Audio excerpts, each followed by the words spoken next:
இந்தியாவில் 130 கோடி மக்கள் இருக்கிறார்கள், வெறும் 15,000 போலீஸ் ஸ்டேஷன் தான் இருக்கு என்று உலகத்தில் எங்கே வேணாலும் போய் சொல்லலாம். என்ன காரணம்?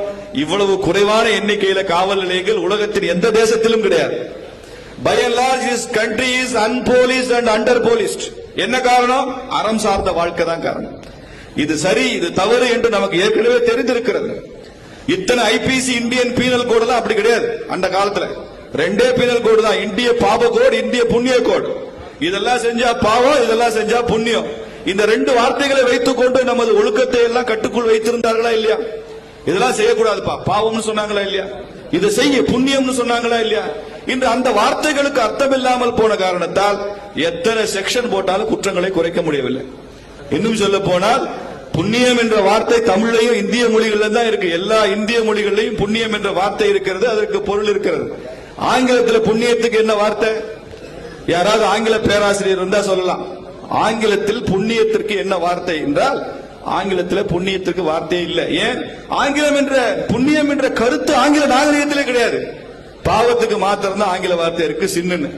புண்ணியத்துக்கு இல்ல.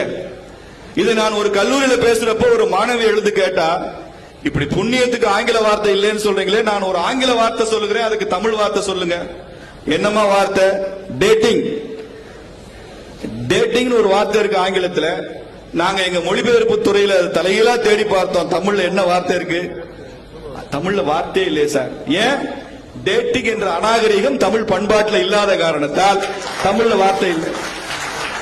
புண்ணியம் என்ற கருத்து ஆங்கில நாகரிகத்தில் இல்லாததால் ஆங்கிலத்தில் வார்த்தை இல்லை. டேட்டிங் என்ற வார்த்தை தமிழ் பண்பாட்டில் இல்லை என்ற காரணத்தால் அதற்கு தமிழ் வார்த்தை இல்லை.